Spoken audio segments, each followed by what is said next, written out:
안녕하세요. 오늘의 데일리 뉴스레터에 오신 것을 환영합니다. 1. 핵연료 재처리 공정. 2. 미국은 태도를 180도 바꿨다. 3. 한국은 핵보유국이 될 것이다. 한번 진실을 알아봅시다. 한국이 자체적으로 핵개발에 들어갔습니다. 핵연료 재처리 기술 시연에 성공하면서 무기 개발에 가까워진 것인데요. 미국은 물론이고 국제적으로 한국의 핵개발 소식에 찬동하며 응원하는 움직임이 일어났다고 하는데요. 그동안 핵개발에 강력하게 반대한 미국도 태도를 바꾸며 한국의 개발을 지지하는 모습을 보였다고 하죠. 바로 북한의 존재가 이를 가능하게 했다고 합니다. 한국이 또 한 번 놀라운 성공을 거뒀습니다. 4세대 원전 소듐냉각고속로 SFR의 핵연료로 재활용하는 첨단 기술인 파이로 SFR 실험을 거쳐 안정적으로 재처리 기술을 확보했기 때문인데요. 월성 인근 지하 실험실에서 진행된 이번 결과는 그동안 수건 사업이었던 한국 핵개발을 앞당긴 중요한 실험이었습니다. 현재 한국에는 원자력 발전소에서 사용된 핵연료가 쌓여 있습니다. 98.1%에 달하는 양인 50만 7,748다발이 현재 원자력 발전소 지하에 묻혀 재처리되기를 기다리거나 폐기되길 기다리고 있죠. 원자력을 띠고 있는 이 원료를 제대로 해결하지 않으면 한국은 원자력 사고도 날 수 있었던 위험한 상황. 더 깊은 곳을 파내 핵연료들을 묻을 수 있게 처리하거나 안전하게 이 핵연료를 재가공해야 하는 일이 필요했습니다. 하지만 미국에서 핵연료 재가공에 대해 완강한 거부 의사를 표현했죠. 재가공 시 나오는 플루토늄과 우라늄 자원이 큰 걸림돌이었습니다. 소량이라도 나올 시 이를 이용해 핵폭탄을 개발할 수 있다는 점에서 정치적으로 재가공은 불가능했죠. 그러나 미국의 허가를 받아 이를 해결할 수 있는 수단이 생긴 것입니다. 원래였다면 불가능한 재처리에 물꼬를 터준 인물은 우리가 잘 아는 인물이었는데요. 바로 빌앤드 멀린다 게이츠 재단의 의장 빌 게이츠입니다. 세계에서 일어나는 빈곤과 에너지 문제 해결에 집중하는 그는 원자력에 깊은 관심을 보인 인물입니다. 화석 연료에 의존하지 않고도 많은 양의 에너지를 생산할 수단을 원자력으로 보는 그는 한국에 큰 관심을 보였는데요. 바로 한국에서 소듐냉각고속로 SFR 원전을 개발했기 때문이죠. SFR은 현재 연구개발 중인 원자로 가운데서 지속가능성은 물론이고 경제성 및 안전성에서 탁월한 원자로로 현재 4세대 원자로 기술 중 가장 발전한 기술입니다. 한국은 SFR 원전을 세계에서 가장 먼저 개발한 국가로 빌 게이츠가 탐낸 기술을 먼저 개발했지만 정치적인 이유와 비용 문제로 인해 제대로 기술을 적용하지 못했습니다. 이 사실을 안 빌 게이츠는 SFR 기술을 활용하고자 한국을 방문했죠. 독자적으로 소듐냉각고속로를 개발한 빌 게이츠는 테라파워라는 회사를 세워 개발에 수천억을 쏟아부었습니다.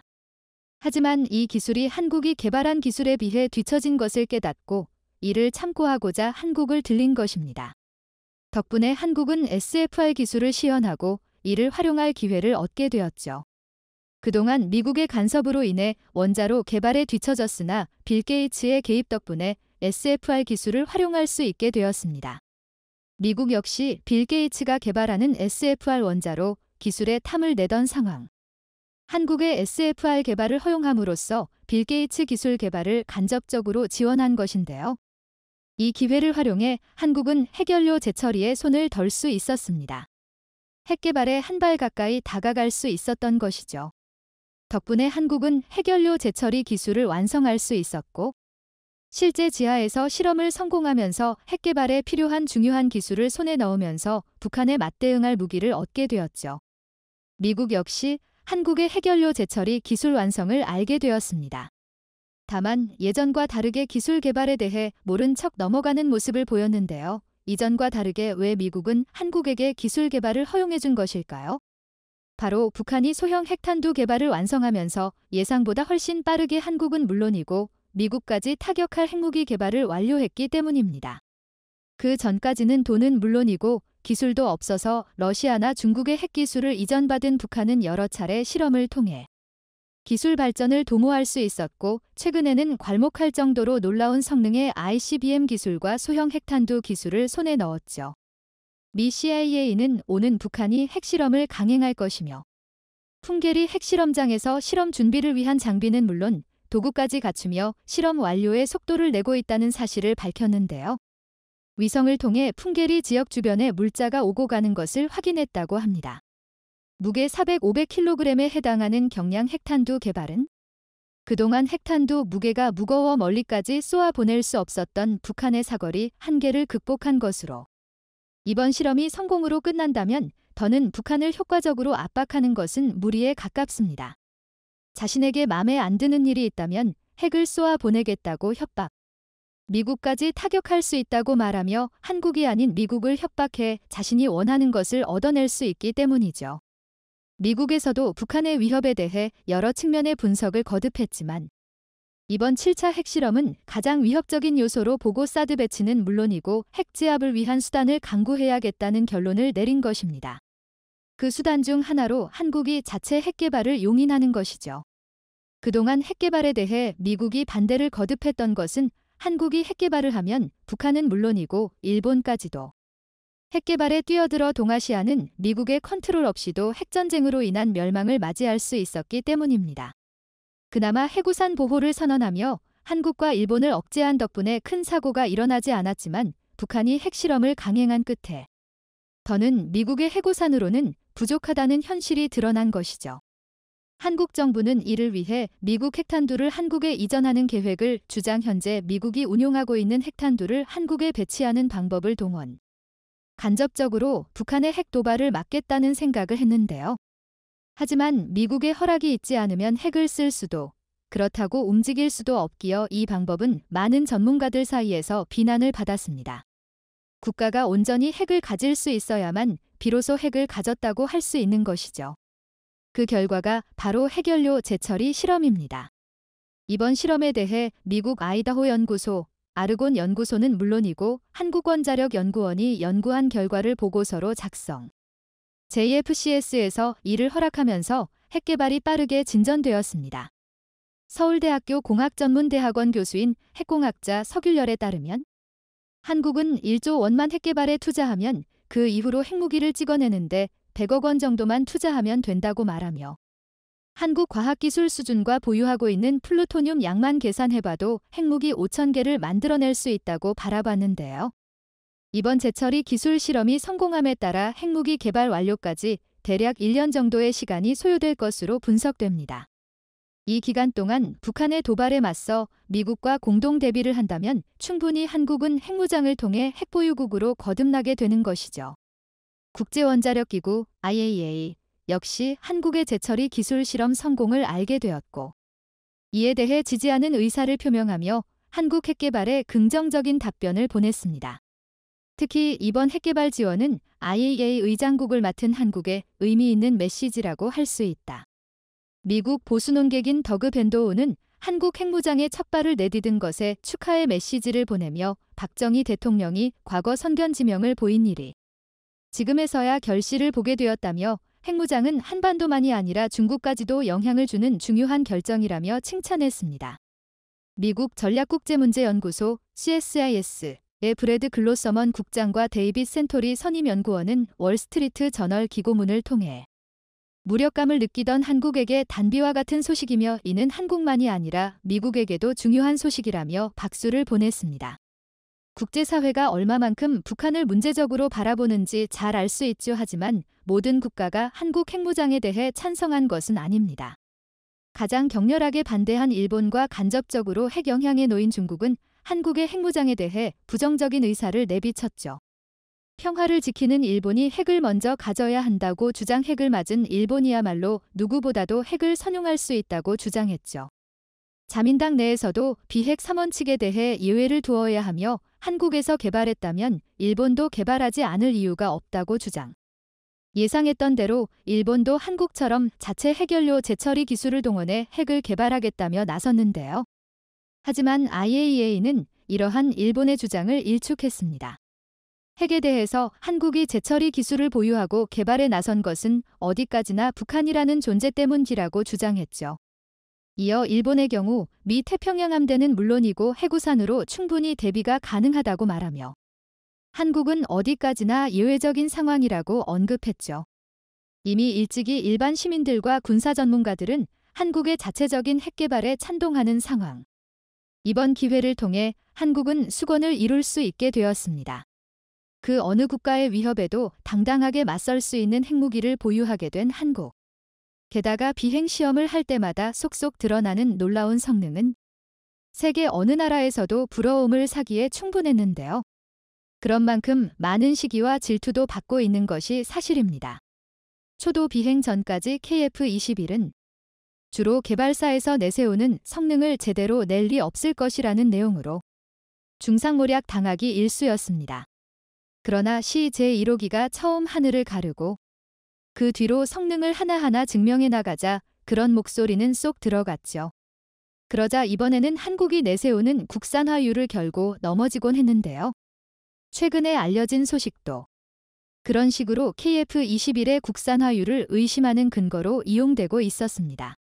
바로 KF-21 시제기에 들어간 ASA 레이더의 T달소자가 다름 아닌 대만산이라는 것입니다.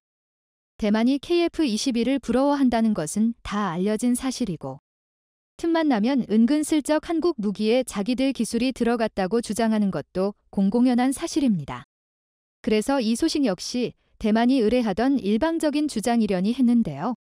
그런데 알고 보니 이 주장이 사실이고 대만 부품이 실제로 들어가 있었다고 합니다. 하필이면 레이더와 같은 핵심적인 부품에 외산 부품이 들어가 있다는 점에서 이는 어쩌면 내년으로 예정되어 있는 KF-21의 양산 계획에도 걸림돌로 작용할지 모릅니다. 그뿐만 아니라 국산 전투기라는 슬로건 아래 개발해왔던 KF-21 프로젝트의 진정성 자체도 의심받을 수 있는 심각한 사안인데요. 그 내막을 한번 자세히 알아보겠습니다. 이번에 화두가 된 T달소자는 말하자면 ASA 레이더를 이루는 최소 단위입니다. 레이더 전체를 곤충의 겹눈에 비유한다면 T달소자는 그 나눈 하나하나에 해당하는 것이죠. KF-21에 탑재되는 국산 ASA 레이더에는 군사 기밀이라서 정확한 숫자는 알려져 있지 않으나 약 1000여 개에 달하는 T달소자가 들어간다고 하는데요. 각각의 T달소자가 순간적으로 특정 방향을 향한 전파, 빔을 모아서 쏘고 그 다음 순간에 재빠르게 그 방향을 무작위로 바꾸는 것이 ASA 레이더의 기본적인 원리입니다. ASA 레이더의 성능을 결정하는 것이 바로 이 T달소자의 성능으로 얼마만큼의 출력을 견디는지에 따라 쏘는 전파빔의 강도가 바뀌는 데다가 얼마만큼 빠르게 조사 방향을 바꿀 수 있는지가 전자전 성능을 결정하기 때문입니다. 한국이 개발한 ASA 레이더의 T달소자는 최신의 기술 수준에 맞춰 질화갈륨, 겐으로 만들어져 있는데요. 1세대 ASA 레이더가 이용하던 질화비소 GAAS 대비 내열 성능과 고속 동작 성능이 모두 뛰어나 차원이 다른 성능을 보여주죠. 그런데 이번에 제기된 의혹은 현재 시험 비행을 치르고 있는 KF-21 시제기들이 대만산 T달소자를 탑재한 ASA 레이더들 달고 있다는 것입니다. KF-21용 ASA 레이더는 LIG 넥스원의 탐색 개발 이후 한화 시스템의 체계 개발로 완성되었습니다. 2016년 4월 한화가 본격적인 체계 개발에 들어간 뒤 ADD와 국방과학연구소는 2020년 8월 7일 그 시제품을 공개했죠. 그런데 국내 유력 군사 매거진이 최근 밝힌 바에 따르면 이 시제품 레이더가 대만 WIN 세미컨덕터즈사에서 도입한 출력 20W급 겐 소자를 1088개 집약한 물건이라고 합니다. 그리고 이 시제품 레이더가 지금도 실제로 KF-21 시제기에 탑재되어 비행 시험을 하고 있죠. 이 소식이 알려지자 군사 관련 커뮤니티에서는 한바탕 난리가 났습니다. 그동안 국산이라고 그렇게 어필하던 게 다 거짓말이었던 것이냐고 말입니다. 그도 그럴 만한 게 T달소자는 사실상 ASA 레이더의 하드웨어를 전부 구성하고 있다고 해도 과언이 아닐 정도의 핵심 중의 핵심 부품인데 여태 이걸 왜 산? 그것도 대만 걸 사서 쓰고 있었다고 하면 예상되는 문제점이 이만저만이 아니기 때문입니다. 일단 양산과 수출. 심지어는 정비에 이르기까지 생산국인 대만의 눈치들 보고 허락을 받아야 합니다. 대만이 KF-21을 얼마나 부러워하는지를 생각하면 이들이 그 대가로 뭘 요구해올지 알 수가 없습니다. 이래서야 나머지 부품 전부가 국산이라고 한들 아무런 의미가 없습니다. 한국이 KF-21에 기대하는 것은 다른 무엇도 아닌 주체적인 무기 운용의 자유기 때문입니다. 게다가 대만이 KF-21이 자랑하는 수준의 T달 소자 개발 능력이 있다면 물론 레이더 기술만으로 전투기가 뚝딱 만들어지는 것은 아니지만 고성능 AESA 레이더 기술이 현대적인 전투기 개발의 가장 높은 벽 중의 하나인 것도 사실입니다. 다른 건 몰라도 반도체 분야에서만큼은 한국보다도 세계적인 점유율과 인지도를 인정받고 있는 대만. 대만이 T달 소자를 빌미로 KF-21의 생산과 판매를 쥐락펴락하게 되면 한국에게 이만한 악재가 달리 없을 것입니다. 그러면 이런 상황을 해결할 방법은 도무지 없는 것일까요? 이대로 한국은 KF-21의 꿈을 대만에 빼앗기는 것일까요? 결론부터 말하자면 사실 이런 걱정은 할 필요가 없습니다. 시제기에 외산 부품이 들어가는 경우는 흔할 뿐더러 양산될 때에는 국산 AESA가 멀쩡히 들어갈 것이기 때문입니다. 그런데 그게 가능하다면 왜 시제기에는 대만 부품이 들어간 걸까요? 사실 여기에 KF-21의 빠른 개발 속도의 비밀이 숨어 있습니다. KF-21의 시제기 개발은 국산 AESA 레이더 개발과 거의 동시에 진행되고 있었습니다. 다만 AESA 레이더의 기술적 난이도가 훨씬 높았던 탓에 국산 기술로 목표 성능에 도달한 시점이 시제기가 나오는 것보다 더 늦었던 것입니다.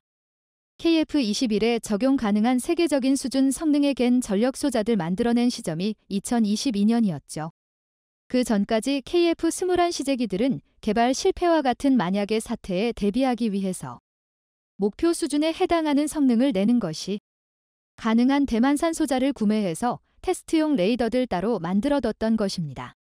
물론 국산 AESA 레이더는 순조롭게 개발되었고 현재 양산 물량에 대응할 수 있는 파운드리 위탁 생산업체도 국내에서 확보해둔 상태입니다. 현재 국내에서 갠 파운드리 서비스를 제공하는 유일한 기업 웨이비스죠. 이 기업은 이미 한국군과 공급 계약을 맺고 있는데요.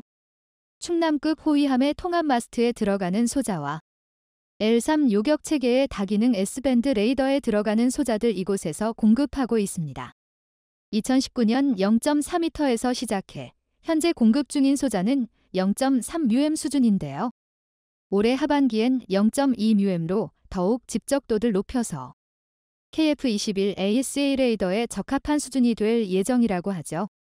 내년 양산 시작에 맞춰 여유롭게 준비가 되고 있는 것입니다. 지금도 업계 선두그룹에 그렇게 밀려나지 않지만 2025년에는 0.12 마이크로미터로 집적도를 더욱 올린다고 하는데 이 정도가 되면 세계 최고 수준의 집적도를 확보하게 됩니다. 안정적인 양산은 물론 추후 성능 향상의 가능성도 열려 있다는 것입니다. 오히려 척계 능력이 없고 파운드리 위탁 생산만 하는 WIN 세미컨덕터즈에 비해 기술력이 뛰어난 셈이니 한국이 대만 부품을 더 쓸 이유가 없죠. 이렇게 KF-21이 개발 단계에서부터 루머에 휩쓸리고 있는 것은 어쩌면 개발이 잘 되고 있다는 증거라고도 할 수 있을 것입니다. KF-21로 전력을 증강하는 한국이 부럽고 또 한편으로는 두려워서 일부러 흠을 잡는다는 거죠. 보통 시제기 단계에서는 개발 기간을 줄이기 위해 외산 부품을 적극 활용하는 것이 서방 무기 체계에서는 흔한 일이었고 국산화율은 양산이 시작되면 평가하는 내용이었습니다. 시제기 단계에서 쓰인 외산 부품을 두고 억지로 흠을 잡는다는 것은 바꿔 말하면 달리 흠잡을 만한 단점이 없다는 이야기라고도 할 수 있죠. KF-21의 가장 큰 호적수로 꼽히는 프랑스의 라팔도 시제기 단계에서는 미국산 레이더 소자를 활용했고 양산되어 팔리고 있는 지금에 와서 라팔을 두고 프랑스산이 아니라고 말하는 사람은 없습니다. KF-21은 유난히도 이런 비슷한 논란을 자주 겪고 있는데요. 이번 대만산 소자도 그렇고 얼마 전에는 시제기에만 적용된 튀르키예산 데이터링크 부품이 논란이 된 적도 있었죠.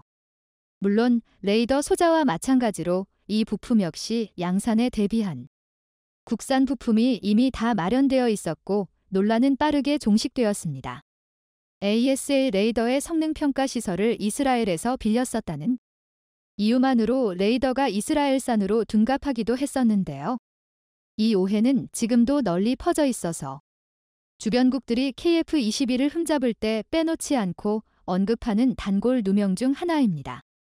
이런 루머들이 잠시나마 빠르게 퍼져나가는 것은 어떻게 보면 이런 주장에 설득력이 있어 보이기 때문이라고도 할 수 있을 텐데요. 그만큼 다른 나라들이 보기에 KF-21의 개발 속도는 경이로운 수준이기 때문입니다. 자기들이 모자라서 한국만큼의 속도를 낼 수가 없다고 순순히 인정하느니 한국이 기술을 베꼈다는 식으로 억지 누명을 씌우는 것이죠. 실제로 이런 루머들이 나오는 대만과 튀르키예는 대놓고 KF-21을 질투하고 있는 나라들입니다. 대만은 누구보다도 KF-21 같은 전력이 필요하지만 이젠 그럴 개발 능력을 완전히 잃어버렸고 튀르키예는 TFX 프로젝트로 KF-21을 넘어서겠다고 죽어라 애쓰고 있지만 누구도 성공할 것이라고는 생각하지 않죠. 한국이 이들과 다른 점은 사실 그렇게 많지도 않습니다. 그저 묵묵하고 꾸준하게 노력해왔다는 점만이 다르죠. 대만처럼 도중에 자포자기하고 강대국에 의존하지도 튀르키예처럼 앞뒤 가리지 않고 성급하게 굴지도 않습니다. 그저 한 계단 한 계단 묶인 실타래를 일일이 풀고 가로막는 벽을 하나하나 넘어가면서 오른 고지가 지금의 KF-21입니다. 이런 끈기의 차이를 받아들이지 못하고 그저 중상모략만 해서는 이들은 세월이 얼마나 지나도 한국을 따라잡지 못할 것입니다. K방산이 전 세계의 이름을 떨치면서 한국에서 열리는 방위산업전에 대한 관심도 덩달아 높아지면서 이번에 개최된 MADX에는 해외 각국의 군 관계자들과 언론사들이 참석했는데요. 그중에는 세계적인 해군 전문 매체 네이발 뉴스, 네너비엘 뉴스의 보도팀도 포함되어 있었습니다. 그리고 직접 현장을 찾은 네이발 뉴스의 편집장인 자비에르 바바서가 한국의 새로운 전함 모형을 보고 경악하는 사진을 올려 그가 보고 놀라움을 금치 못한 것은 바로 하나오션에서 공개한 최신의 전함의 모형이었는데요. 자비에르 편집장은 모형들의 사진을 올리며 이번 전시회는 대단할 것, DPIC이라고 장담했다고 합니다. 외신의 주목을 한몸에 받은 대한민국의 차세대 전투함이 어떤 모습일지 자세히 살펴보도록 하겠습니다. 대한민국 최대의 해군 방산전시회 MADX 2023이 드디어 개막되었습니다. 대한민국 해군의 미래를 책임질 새로운 무기들이 속속들이 공개되었는데요. 역시 가장 큰 주목을 받았던 것은 새롭게 설계된 한국형 항공모함과 차세대 이지스 구축함 KDDX, 그리고 대한민국에서 최초로 구현한 새로운 개념의 전투함, 합동화력함이었습니다. 한국형 아스널십, 합동화력함의 우선협상 대상자인 하나오션, 구대우조선이 이번 MADX 2023에서 합동화력함의 모형을 최초로 공개했었습니다. 하나오션에서 제안한 합동화력함의 모형에는 그동안 예상해왔던 바를 뛰어넘는 획기적인 설계가 적용되어 수많은 군사 전문가들의 이목을 끌고 있는데요. 네이발 뉴스, 제너비엘 뉴스의 보도팀도 한국의 기막힌 발상에 입을 다물지 못하고 하나오션의 합동화력함의 사진을 공식 트위터에 올리며 이번 전시회는 역대급 전시회가 될 것이라고 장담했는데요. 그런데 하나오션에서 공개한 모형을 살펴보면 전함이라면 당연히 있어야 할 게 보이지 않습니다.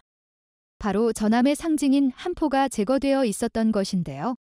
하나오션의 합동화력함에는 일반적으로 함포가 있어야 할 자리에 국산 CIWSE가 자리하고 있었고 갑판의 나머지 공간은 빈틈없이 VLS로 채워져 있는 구조를 가지고 있습니다. 자세히 살펴보면 선수의 KBLS 48셀, 가운데 갑판의 KLBS 32셀과 탄도탄 발사대 15셀, 그리고 헬기대계 기립 형사기와 선미의 대형 발사대 1기까지 고작 5,000톤급 전함에 무려 100셀에 달하는 미사일 발사대가 탑재되어 있는 모습을 확인할 수 있었습니다. 고작 8,000톤급 전함에 무려 100셀에 달하는 미사일 발사대가 탑재되어 있는 모습을 확인할 수 있었습니다. 합동화력함에는 총 3종류의 수직발 사체계가 탑재되어 있으며 대함 대공미사일, 극초음속 순항미사일, 현무사, 5탄도미사일, 그리고 해성이로 추정되는 초음속 함대지 미사일 등 150발에 달하는 다양한 미사일이 탑재될 예정입니다. 초기 계획에서 5,000톤급으로 예상됐었던 합동화력함의 배수량이 8,000톤급으로 껑충 뛴 것은 현무5와 같은 고위력 탄도 미사일을 탑재하기 위한 것으로 추정되고 있습니다. 또한 현무5급 탄도미사일은 일반 VLS에 탑재가 불가능하기 때문에 함체 후방에 별도의 기립형 수직 발사대를 장착해 두었는데요. 평시에는 눕혀져 있다가 사격해야 할 경우 발사대들 기립시켜서 사용하는 것으로 추정되고 있습니다. 합동화력함은 이 독특한 발사대들 운용하기 위해서 헬기 덱은 있지만 헬기 경납고는 없는 모습을 확인할 수 있습니다. 이처럼 기존 전함 설계에서 필수적이었던 부분들을 포기하면서까지 미사일 탑재량을 늘리려는 극단적인 설계를 확인할 수 있었습니다. 한국 전함이 대체적으로 과무장을 하는 경향이 있다곤 하지만 이 정도면 세계 무기사에 기록될 만한 과무장이라고 할 수 있는데요. 이게 어느 정도냐면 아시아들 넘어 세계 최강의 구축함으로 여겨지는 세종대왕급 구축함이 탑재한 VLS가 총 128셀입니다. 세종대왕함의 VLS 128셀 중 방공미사일이 상당수를 차지한다는 것을 고려했을 때 합동화력함의 함대지 공격 능력은 지금까지 존재했던 어떤 전함과도 비교가 불가할 만큼 강력하다는 것을 알 수 있습니다. 그런데 한국 해군은 전함 한 척에 100발이 넘는 탄도미사일을 탑재하는 것이 전술적으로 어떤 의미가 있길래 이런 기형적인 전함을 만들려고 하는 것일까요? 합동화력함이란 기존 전함의 각종 기능들을 제거하고 최대한 많은 대지 공격용 미사일을 탑재하여 목표 지점에 강력한 화력을 투사하는 임무들 수행할 수 있도록 만들어진 전함을 의미합니다. 20세기 말 미국에서 아스널심, 다워서넬 시프, 직역하자면 병기고 함이라는 이름으로 최초로 제안됐었고 미 해군에서 상세 설계 단계까지 이루어졌었지만 한 척만 잃어도 엄청난 손실이 발생한다는 점과 항공모함의 역할을 빼앗길까? 우려한 미국 항공대 파벌의 반대로 인해 현실화되지는 못했었습니다. 그런데 미국도 포기한 합동화력함을 한국에서 만들고 운용한다는 게 가능한 일인 것일까요? 우선 미국과 한국의 아스널쉽은 건조하는 목적과 운용 환경이 완전히 다릅니다. 북한의 전투 능력을 단숨에 무력화시키기 위해 우리 육군은 현문들 필두로 한 강력한 탄도미사일 전력을 구축해왔는데요.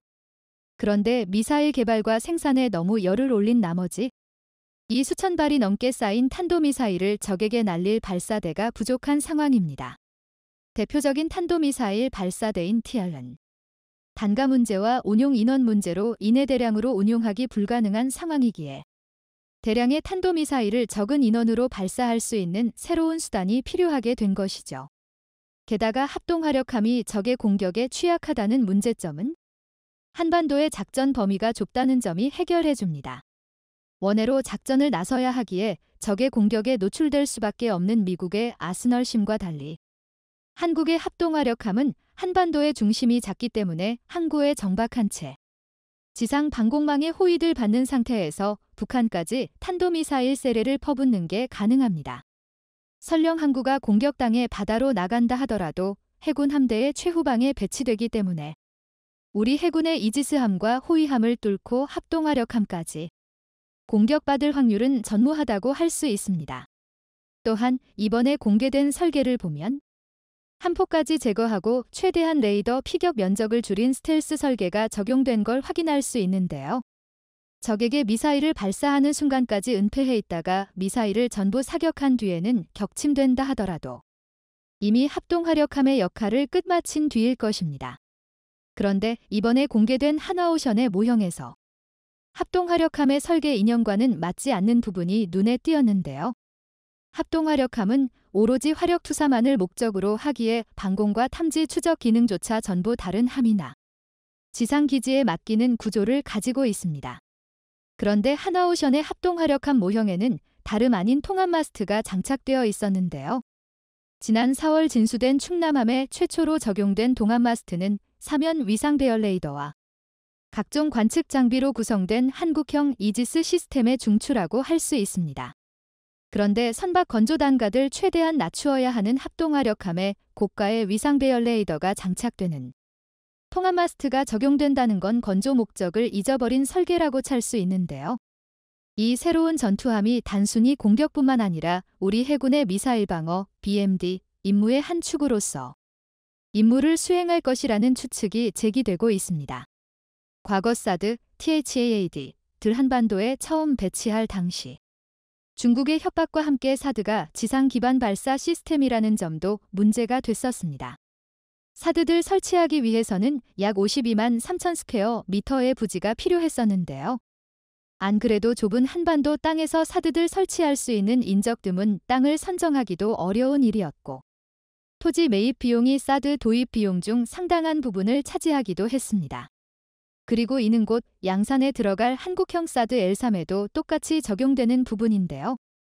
이는 L3을 배에 탑재하면 해결되는 부분이지만 이지스함인 세종대왕함과 KDDX는 이미 임무 포화 상태로 추가적인 BMD 임무들 감당할 수 없는 상황입니다.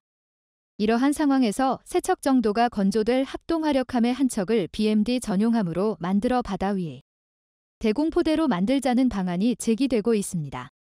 합동화력함에도 동합 마스트들 장착하여 일정 수준의 탐지 및 추적 능력을 확보하고 여타 이지스함의 탐지 정보들 네트워크들 통해 연동하게 된다면 미사일 방어 체계의 요격 임무를 집중적으로 수행하는 바다 위의 방공기지가 되는 것이죠. 페이퍼 플랜으로 머물 것 같았던 합동화력함을 정말로 만들겠다는 한국의 의지가 드러나자 일본과 중국에서는 믿을 수 없다는 반응을 보여주고 있는데요.